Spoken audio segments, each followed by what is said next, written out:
जी हाँ दोस्तों, आज हम पढ़ेंगे आकारांत पुल्लिंग बालक के रूप और उसके साथ कारक चिन्हों का भी प्रयोग करते चलेंगे। तो आइए आज हम देखते हैं कि बालक का रूप कौन कौन सा है। तो देखिए, इसका पहला आपका होगा बालक। पहले थोड़ा सा हम चिन्ह लाइनअप कर लेते हैं जिससे आपको सुस्पष्ट, साफ और सुंदर दिखेगा। 3 लाइनें हमने खींच ली। देखिए, इसमें होगा बालक। पहला आपका हो गया बालक, उसके बाद होगा बालको, बालक, बालको को, उसके बाद होता है बालका, बालका, उसके बाद आपका है बालकम,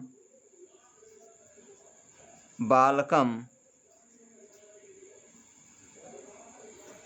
बालको, क्या होगा बालको, और उसके बाद है बालकान। क्या है? बालकान। जी हाँ दोस्तों, इसका मतलब क्या है? बालकान।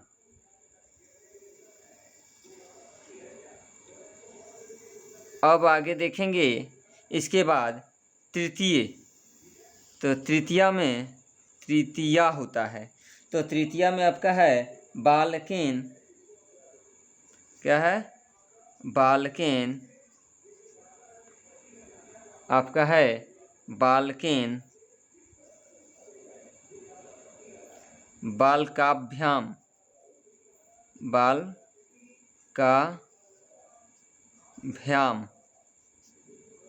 उसके बाद आपका है बालकय।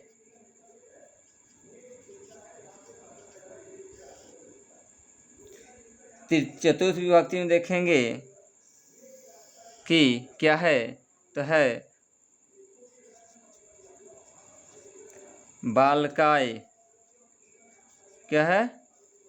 तो हमारा क्या है, तो हमारा है बालकाय, बालकाभ्याम, बालकाभ्याम।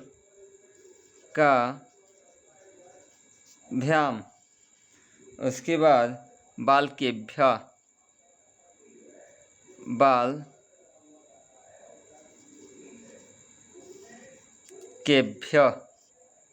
उसके बाद हमारा है कि बालकस्य, 5वीं विभक्ति में है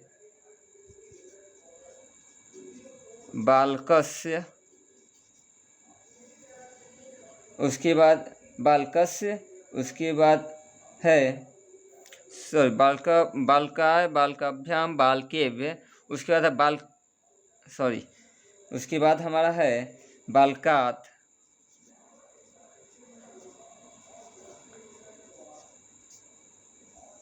क्या है? तो हमारा है बालकात, बालकाभ्याम, बालकाभ्याम, बालकेभ्य। फिर इसके बाद 5वीं विभक्ति में ही बालकाभ्य हो जाएगा, बालकेभ्य। उसी तरह से अब 6ठी विभक्ति में आपका हो जाएगा बालकस्य। क्या हो जाएगा? बालकस्य। उसके बाद आपका हो जाएगा बालक्यो, बालकयो, बालकयो। देखिए यहाँ पे विसर्ग होगा। उसके बाद होगा बालकेषु, बालकस्य, बालक्यो, बालकेभ्य। यहाँ भी बालकेभ्य होगा, यानी कि केभ्यम यहाँ पे हो जाएगा, यानी कि बालकभ्य, यहाँ पे बालकेभ्य, बालकाभ्याम। तो यहाँ पे हो जाएगा बालका नाम, यानी आपका हो गया बालकस्य, बालक्यो, बालका नाम। उसके बाद आपका हो गया बालके यानी फिर से लाइन अप कर लेते हैं। लाइन खींचते चलेंगे, जिससे क्या होगा, स्पष्ट होगा। नहीं तो फिर अगर एक साथ बिना लाइन अप किए अगर लिखते हैं तो फिर गड़बड़ भी हो सकती है। इसलिए हम बाल का नाम लिख दिए। अब सप्तमी पद में लिखेंगे बालके, बालके, बालके, बालकयो, बालकयो। उसके बाद बालकियों के बाद लिखेंगे बालकेषु, बालकेषु,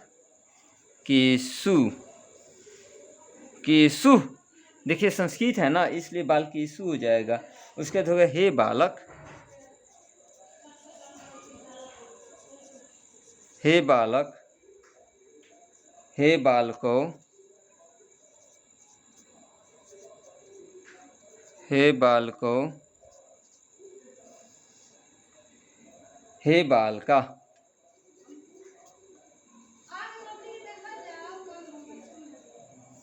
हे बालका,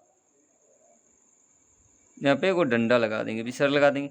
तो इसका विभक्ति चिन्ह अब देखेंगे कि प्रथम में होगा कर्ता ने कर्म को, उसके बाद कर्म को कर्ता ने कर्म को कर्म से हो जाएगा, कर्म से संप्रदान के लिए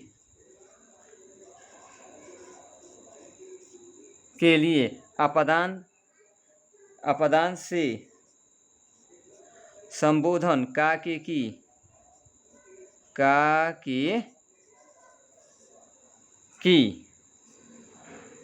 अपदान में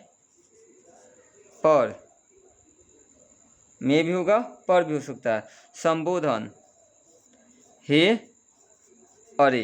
कहने का अर्थ ये है कि अगर आपका ये दिया रहे बालक का रूप, तो अगर प्रथम रूप दिया है बालक, बालका, यानी बालक ने, उसके बाद दो बालकों ने, यहाँ पे है कि बहुत से बालकों ने। इसी तरह से द्वितीय में है कि बालक को, दो बालकों को और बहुत सारे बालकों को।